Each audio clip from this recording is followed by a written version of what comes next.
자, 이번 시간은요, 111페이지 토지정책입니다.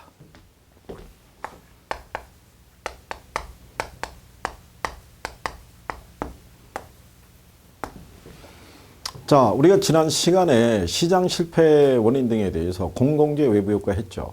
그때 외부효과의 문제를 해결하기 위한 토지정책 수단의 대표적인 게 지역지구제라고 얘기를 했어요. 무슨 외부효과를 우리가 제거 또는 감소시키기 위해서 부외부효과. 뭐 그런 건 이제 기본적으로 연결을 해 주셔야겠고요. 21번 문제가 토지 관련 제도 이렇게 문제를 물어봤는데, 여기는 이제 먼저 보시면요. 1번에 토지 공개념의 논리가 나와 있어요. 토지의 공익성과 사회성을 강조하는 개념으로 토지 소유권에 대한 제한 가능성을 인식하려는 사고라고 볼 수 있다. 이 토지 공개념에 관한 부분은요. 개인, 물론 이제 소유관계의 변화에 따라서 개인 소유지만, 이거는 토지라는 자체는 우리 사회 전체에 주어진, 자연에서 주어지는 이제 무상으로 주어진 자원이라는 얘기죠. 그렇기 때문에 이 토지 소유권 행사했을 때 적절한 제한을 가는 것이 필요하지 않느냐라고 이제 이런 논리가 예전에 이제 육공학 때부터 이제 정책적인 측면으로 존재를 했다는 얘기죠.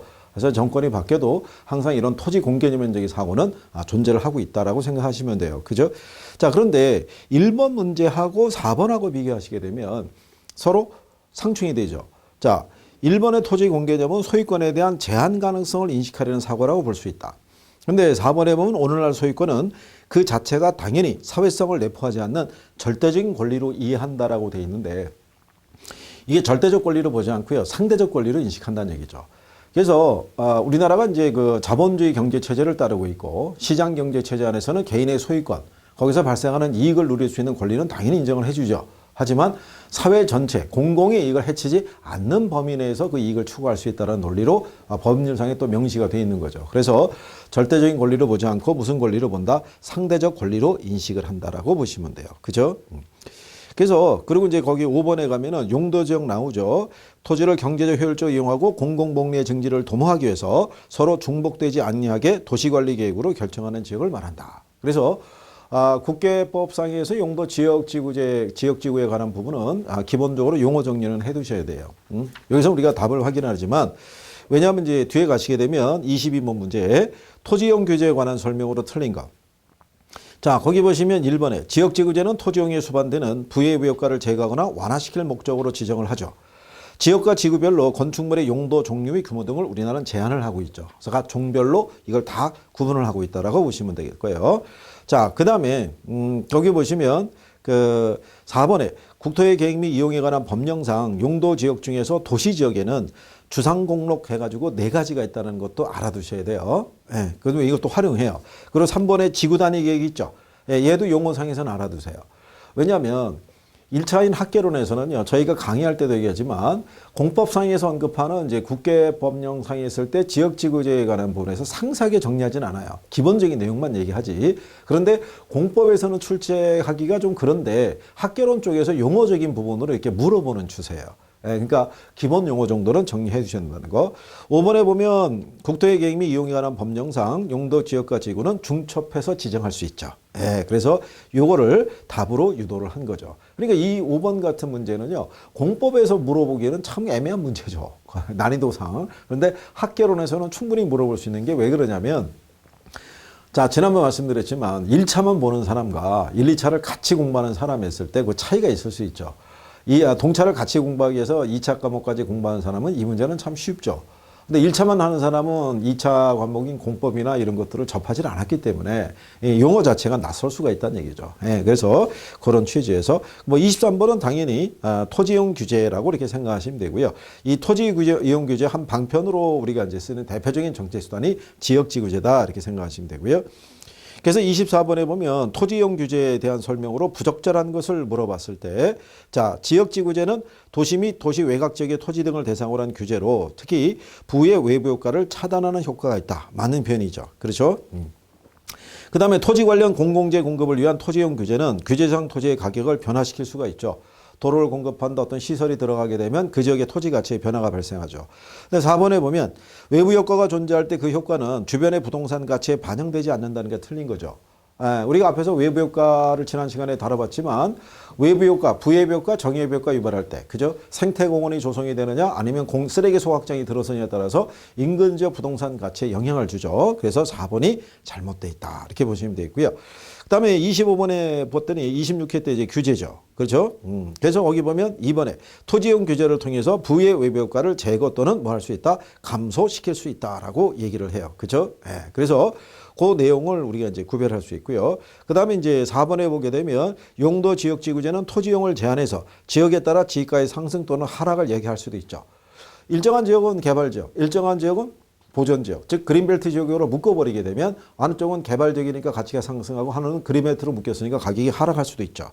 그 다음에 3번에 갔더니 지구 단위 계획이라고 등장하죠. 그렇죠?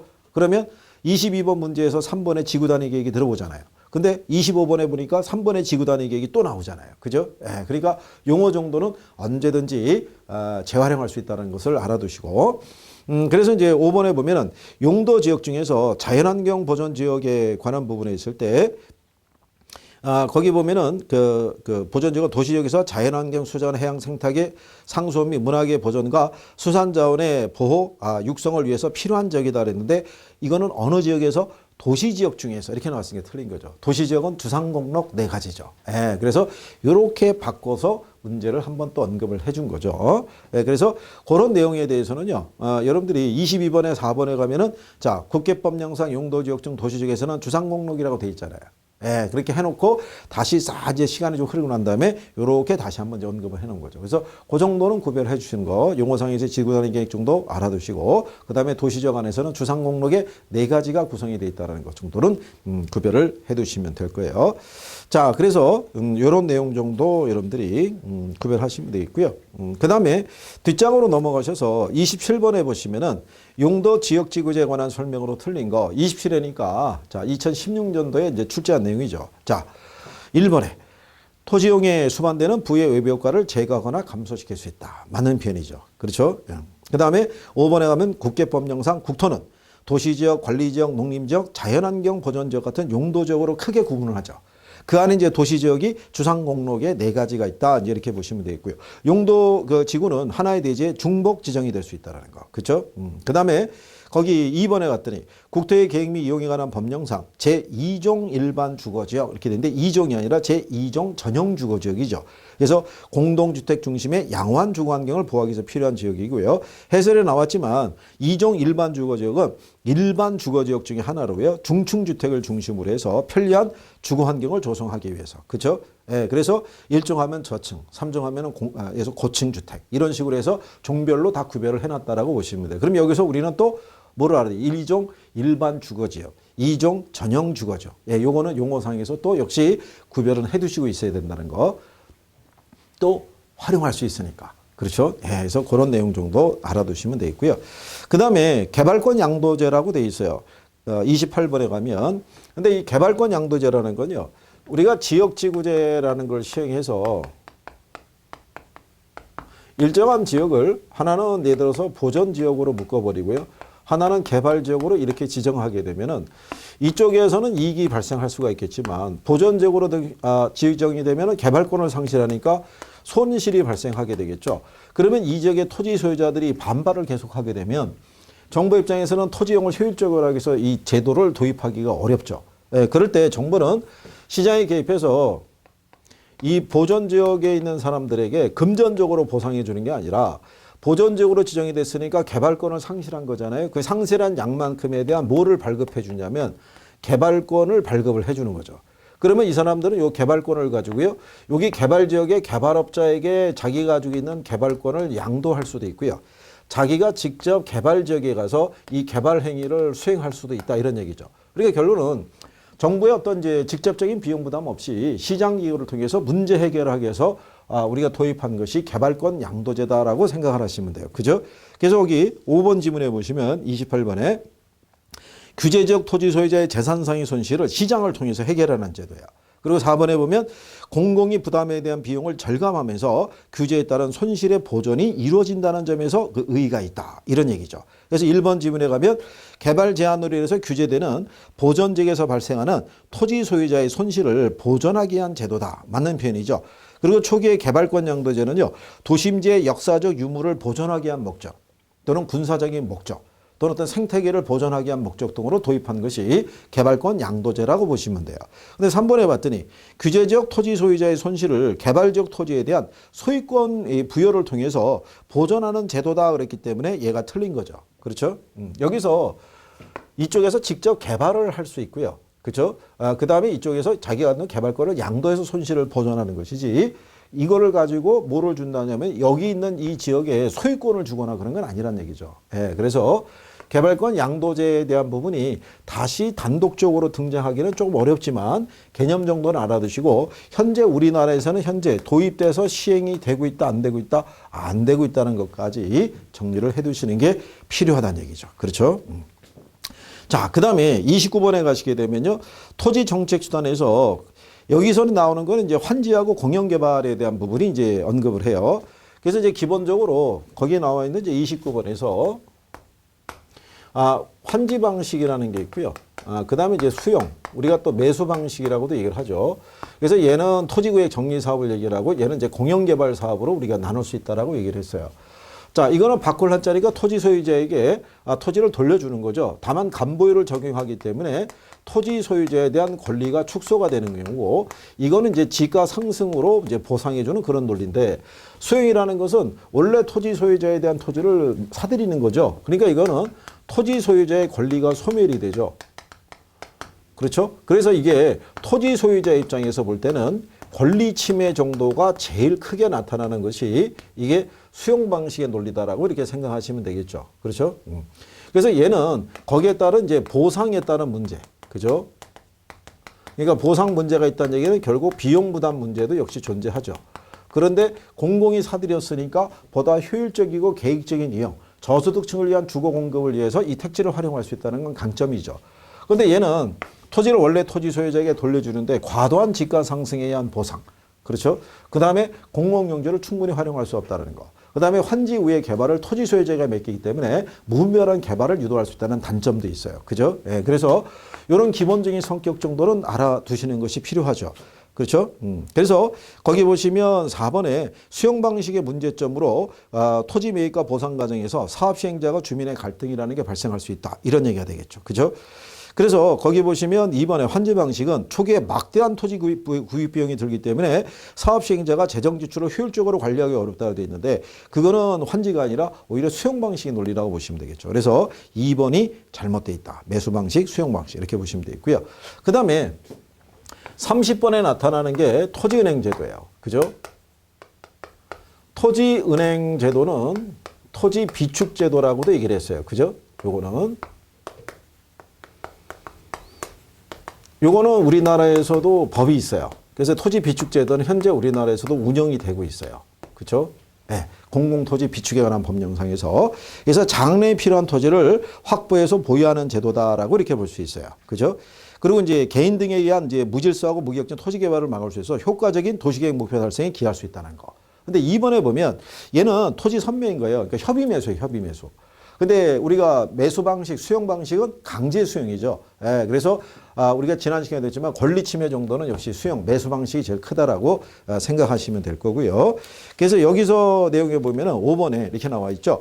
토지 양도 의사 표시가 된다는 점에서 토지 수용 제도보다 토지 소유자의 사적 권리를 침해하는 정도가 크다라고 그랬으니까 얘가 틀린 거죠.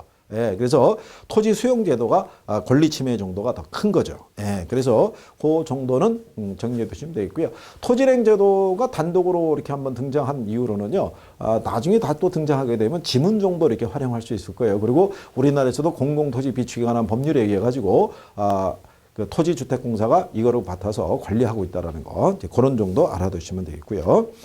그 다음에 31번에 보면 시장 기입 중에 하나는 토지은행 제도의 효과에 관한 설명이 다 틀린 거. 이런 건 이제 포인트를 봐야죠. 토지은행이니까 사서 비축해야 돼요. 그럼 사서 비축한다는 얘기는 뭐가 많이 들어간다? 돈이 많이 들어가죠. 그렇죠? 근데 4번에 봤더니 토지 매입 비용 부담의 완화 그랬으니까 얘가 틀렸겠죠. 그래서 그런 정도 정리해 두시면 되겠고요. 자, 그다음에 자, 이제 주택 정책에 대한 부분이 32번서부터 나와 있어요. 그러니까 주택 정책은 꼭 기억 잘 해 두셔야 돼요. 매년 일단 나오니까. 자, 근데 만약에 이제 정부가 어떤 이제 주택 정책에 대해서 새로운 정책 어떤 이런 것들이 나와 있다. 나중에 이제 추후로 여러분들에게 이제 또 보완을 해드리고요. 32번에 우리나라 부동산 정책에 관한 설명으로 틀린 거 이렇게 구성이 되어 있어요. 그죠? 자, 그런데 거기 보시면요. 토지 응했을 때 용도 지역 지구는 사회적 후생 손실을 완화하기 위해서 우리가 지정될 수 있다. 그렇죠? 어떤 외부 효과의 문제를 부예부 효과의 문제를 해결하기 위해서 또 주택 시장에서 단기적으로 수요에 비해서 공급이 부족하죠. 예, 수요에 비해서 공급이 부족하다는 얘기는 우리가 시장의 어떤 특성에서 배웠어요. 공급이라는 거는 시장에 들어올 때까지 뭐가 많이 걸려요? 시간이 많이 걸리죠. 예, 시차가 존재하기 때문에 그래서 시장의 실패라는 것이 발생해서 수요에 비해서 공급이 부족한 그런 상태가 되죠. 그래서 정부가 시장에 개입하는 근거가 되더라. 이렇게 보시면 될 거예요. 자, 그런데 5번에 보면 주택 보급률이 100%를 넘게 되면 시장 효율성과 형평성이 달성되므로 정부가 주택시장에 개입하지 않는다 그랬으니까 틀렸겠죠. 현실적으로 우리나라에서 주택에 대한 공급을 보게 되면요. 100%를 넘어섰다고 볼 수 있어요. 근데 문제는 자가주택 소유 비율이라는 얘기죠. 전부 다 일가구가 다 자기 주택, 자가 소유를 갖고 있냐? 그건 아니란 얘기죠. 특히 서울 같은 경우를 기준하게 되면요. 이 자가 소유 비율이 50%를 약간 넘는 수준밖에 안 된다는 얘기죠. 예, 그렇기 때문에 계속적으로 이 주택에 대한 보급에 신경을 쓸 수밖에 없다는 얘기죠. 그래서 32번에는 5번이 잘못되어 있고요. 자, 근데 33번에 보면요. 24회 때 이렇게 이제 같이 언급이 되어 있는데, 자, 1번에 보시면 개발권 양도제란 개발 제한으로 인해서 규제되는 보전 지역에서 발생하는 토지 소유자의 손실을 보전하게 한 제도다. 그렇죠? 그러니까 개발권 양도제라는 것이 단독적으로 문제가 한번 등장한 적은 있어요. 근데 그 이후로는 걔를 단독으로 내기보다는 이렇게 지문 정도로 활용할 수 있으니까 용어 정도는 알아두셔야 되는 거죠. 그 다음에 이제 3번에 보면요. 헨리 조지는 토지세를 제외한 다른 모든 조세를 없애고 정부의 재정은 토지세만으로 충당하는 토지 단일세를 주장했다. 헨리 조지의 토지 단일세라는 것도 용어상에서 인식을 해 두셔야 돼요. 헨리 조지는 왜 그러냐면요. 토지는 이런 식으로 공급이 어떻게 돼요? 딱 고정이 돼 있죠.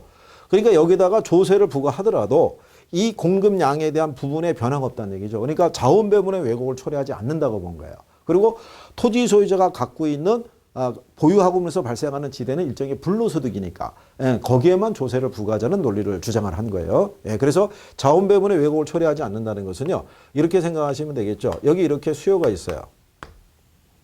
만약에 시장 가격이 1,000원인데 여기 있는 공급자에게 100원의 세금을 부과를 해요.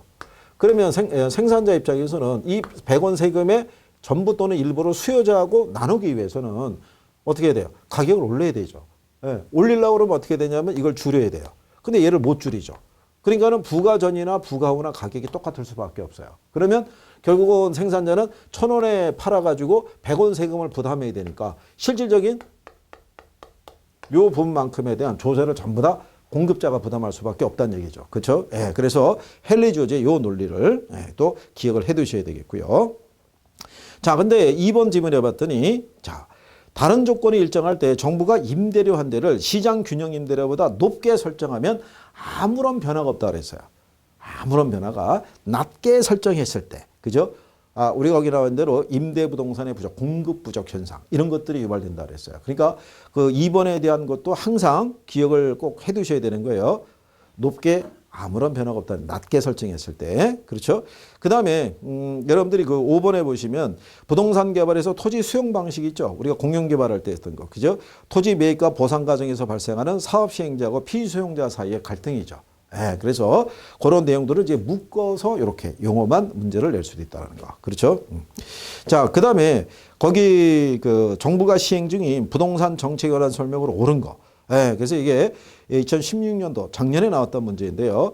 자, 거기 이제 가격 공시제도라는 것이 등장하고요. 토지 선매에 대한 부분이 등장하고 거래 신고라는 것이 등장하는데 거래 신고도 알아두셔야 돼요.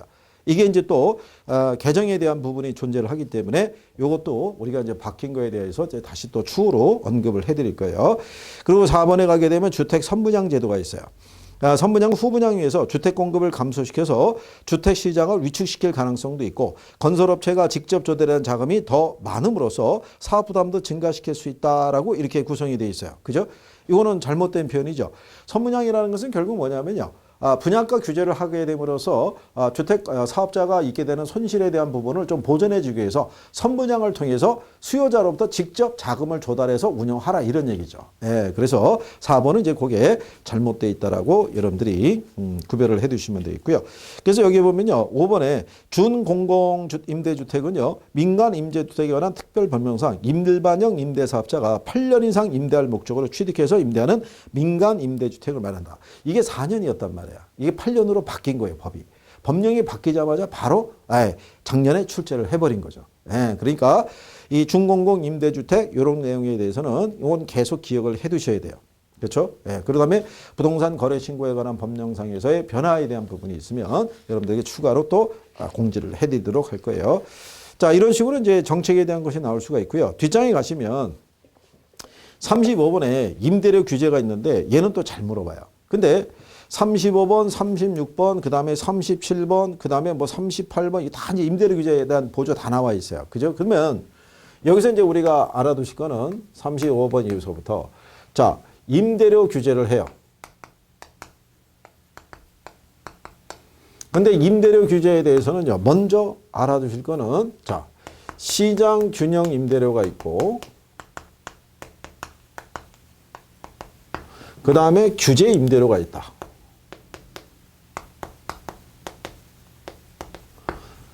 그러면 얘보다 어떻게 돼요?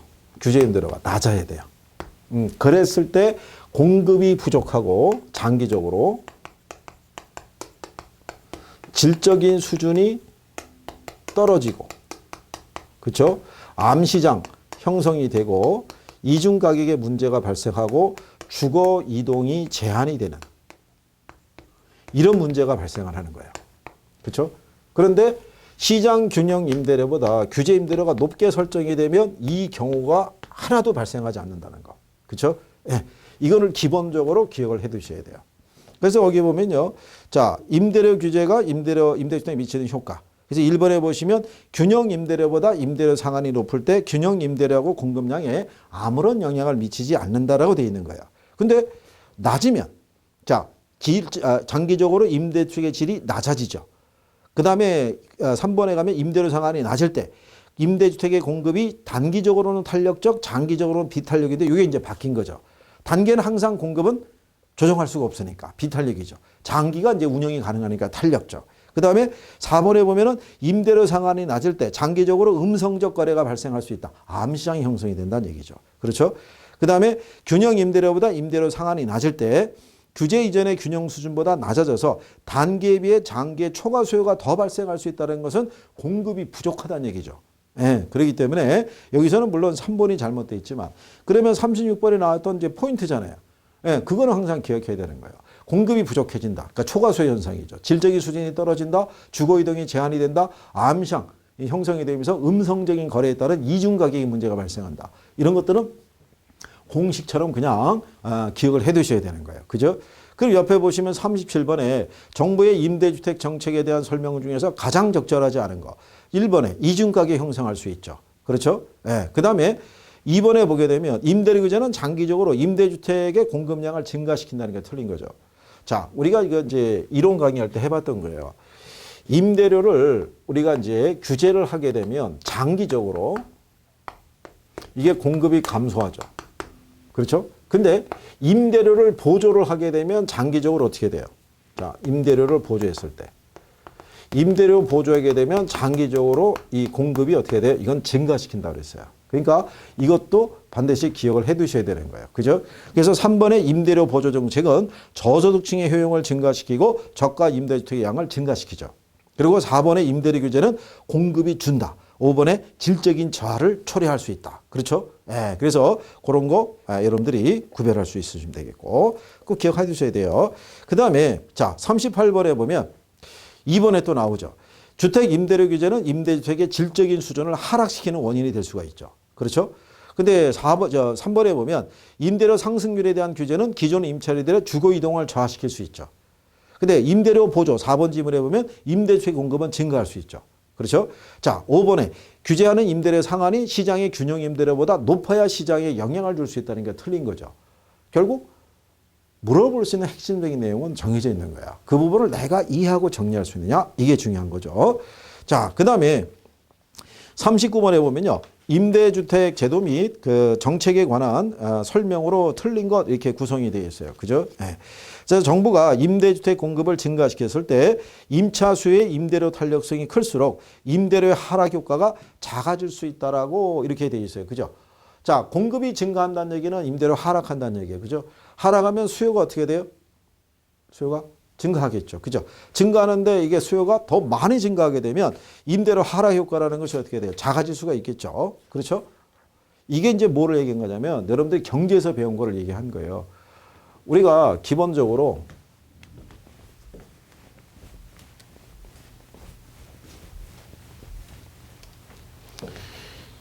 자, 공급이 증가하죠. 그죠? 자, 공급이 증가하면 가격이나 임대료가 하락해요. 그러면 뭐가 증가하냐면 수요가 증가하죠. 그죠?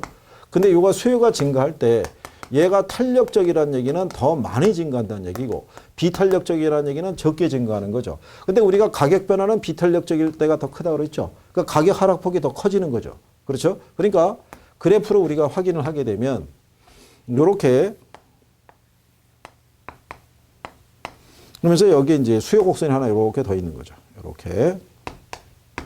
자, 이 상태에서 공급이 증가했다는 거죠. 그죠? 공급이 증가하면 원래 균형보다 가격이 하락하잖아요. 얘가 기울기가 완만하니까 얘는 탄력적이고. 그렇죠? 얘는 어떻게 된다? 비탄력적이죠. 그렇잖아요. 그러니까 가격 하락과 얘가 좀 떨어지는 거죠. 원래 가격에서. 그죠? 원래 임대료 수준에서. 공급이 증가함에 따라서 수요가 늘어나고 가격이 하락하게 되는데 이게 비탄력적이면 여기까지 가격 하락이 이루어지죠. 왜? 많이 안 늘어나니까. 그러니까 그 얘기는 결국 얘 말고 대체할 수 있는 재화가 많이 있다는 얘기고 얘는 탄력적이니까 여기까지 수요가 늘어나는 거죠. 그러니까 가격 하락의 폭이 작죠. 그렇죠? 그래서 임차수의 임대료 탄력성이 클수록 임대료의 하락 효과가 탄력적일 때가 작아진다는 얘기예요. 그래서 이건 앞에서 우리가 얘기한 거예요. 가격 변화에 대한 부분은 비탄력적일 때가 큰 거예요. 그렇죠? 그다음에 거기 39번에 2번에 보면 중공공 임대주택이란 국가 지자체 한국토지주택공사 지방공사 임대사업자가 10년 이상 계속해서 임대하는 것을 이렇게 표현을 했어요. 그죠? 예. 그래서 그거는 8년 이렇게 바꿔주시면 돼요. 그렇죠? 예. 요거 이제 개정이 된 거죠. 이건 25회 때고 우리가 조금 아까 앞에서 몇 번 문제 푸셨냐면은 34번 풀었을 때 거기 5번 지문에 가게 되면 8년 이상 이렇게 돼 있죠. 그래서 10년이 아니라 요거 8년으로 수정하시면 될 거고요. 2번에 정오표에서 이제 그건 나중에 올려드릴 거예요. 그래서 이제 뒤에 보시게 되면요. 3번에도 이렇게 나온 거죠. 희망주택의 임대료가 시장 임대료보다 낮을 때 임대료 차익만큼 주거비 보조 효과를 볼 수 있죠. 근데 5번 질문에 보면 균형 임대료보다 낮은 임대료 규제는 공급 축소와 질적인 저하를 가져올 수가 있죠. 근데 이제 틀린 게 이제 4번의 장기 전세 주택이죠. 국가 지자체 등이 임대할 목적으로 건설 또는 매입하는 주택으로 30년의 범위가 아니라 20년의 범위 내에서 전세 계약의 방식으로 공급하는 주택을 장기 전세 주택이라고 그래요. 그래서 장기 전세 주택에 대한 용어 정도, 중공공 임대주택 이런 용어 정도는 정리가 필요하다 이런 얘기가 될 거예요. 그래서 그런 내용을 우리가 구별할 수 있고요. 자, 그래서 이제 요 내용에 관한 걸 정리했고요. 40번에 보시면 정부의 주택 임대 정책에 관한 설명으로 틀린 것을 물어봤어요. 그죠? 자, 그런데 거기 보시면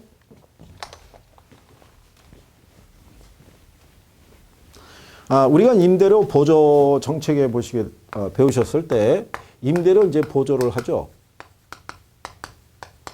그럼 얘가 이제 수요자에게 보조해 줄 수도 있고요. 공급자에게도 이제 보조를 해줄 수가 있어요. 그죠? 근데 수요자에게 보조할 때는 소득 보조할 수가 있고, 그죠? 그 다음에 집세 보조해 줄 수가 있다고 그랬어요. 그러니까 소득 보조는 현금 주는 거니까 소비자의 효용을 증대시킨다는 면에서는 얘가 유리하죠. 근데 집세를 보조하는 거는 말 그대로 쿠폰으로 준다는 얘기예요. 그렇죠? 그러니까 요거는 정책 측면에서는 얘가 유리하다라고 얘기했어요. 임대주택의 소비를 늘리는 측면에서. 그럴 때 요 쿠폰으로 집세 보조를 해주는 것을 우리가 주택 바우처 제도라고 얘기한다라고 얘기한 거죠. 그렇죠? 네, 쿠폰으로. 그래서 이것도 무슨 보조 정책 중에 수요자 보조 정책 중에 하나이다. 아직 우리나라에는 도입이 안 돼 있어요. 그래서 1번에 주택 바우처는 임대료 보조 정책의 하나이다라고 이렇게 구별할 수가 있는 거죠. 그렇죠? 네, 그래서 그걸 여러분들이 정리하시면. 그다음에 40번 문제 한 가지 보시면요. 5번에 가보세요. 장기 전세 주택이 있죠. 근데 그 위에 39번에 4번에 장기 전세 주택이 있죠. 여기서는 얘가 답이었는데 40번 문제 26회 때 나왔을 때 장기전세주택은 20년의 범위 내에서. 그러니까 이번에 맞는 질문을 주는 거예요. 그러니까 이런 이 제도에 대해서 한 번은 긍정, 한 번은 부정 이렇게 활용하는 경우가 많은 거예요. 그러니까 정책에서 이런 제도 등이 있었을 때는 특징적인 수치 정도는 알아두셔야 되는 거예요. 그죠? 그리고 거기 보시게 되면 자 40번에 3번에 임대료 규제는 민간 임대주택 공급을 위축시킨다는 얘기는 공급이 감소된다는 얘기죠. 근데 4번에 봤더니 임대료 규제는 임대부동산을 질적으로 향상시키고 주거이동을 촉진한다 그랬으니까 얘가 틀린 거죠. 그러니까 항상 포인트 되는 거를 활용할 수밖에 없는 거예요. 그 이상의 것을 여러분들이 물어보기 힘드니까. 왜? 제한된 시간 내에 문제를 풀어야 되잖아요. 그렇죠? 그러니까 포인트 되는 걸 항상 숙지하시는 게 필요해요. 그렇죠? 예. 그래서 그거 여러분들이 정리하시면 되겠고요. 자, 그래서 그런 내용을 정리하시면 되겠고요. 41번에서도 마찬가지죠. 임대 관련 제도가 있는데 임대료 보조는 수요자 지원 주택 정책의 한 형태인데 임대료 보조 대신에 동일한 금액을 현금으로 제공하면 저소득층의 효용은 감소한다는 게 틀린 거죠. 여기서 얘기하는 임대료 보조라는 것은 결국 집세를 보조해 준다. 쿠폰의 형식으로. 근데 현금으로 주면 우리가 효용이 더 크죠. 내가 원하는 대로 소비할 수 있으니까. 그렇죠? 예, 그래서 그런 내용이고요. 5번 같은 경우도, 5번 질문도 시장 균형 가격보다 낮은 수준으로 임대료 규제하면 저소득층 임차인들의 주거 환경이 악화되죠. 질적인 수준이 떨어지니까. 그러니까 아까 우리가 임대료 규제에 대해서 나타나는 내용에 대해서 얘기를 해봤던 게 있어요. 그죠? 내가 기억하라는 거 쭉 적어주고. 예, 그래서 그거는 반드시 여러분들에게 정리를 부탁을 드린다는 얘기죠. 꼭 알아두셔야 된다는 얘기죠. 그래서 그런 내용. 자, 그 다음에 43번에 보시면 이 공공임대주택 공급이 주택시장에 미치는 영향을 바르게 기술하는 거 이렇게 물어봤는데요. 자, 거기 보면 임대주택시장이 사적시장과 공공시장으로 분리가 되고요. 사적시장이 임대주택 소요가 증가한다는 게 틀린 거죠. 그러니까 43번에 나오는 내용은 뭐냐면요.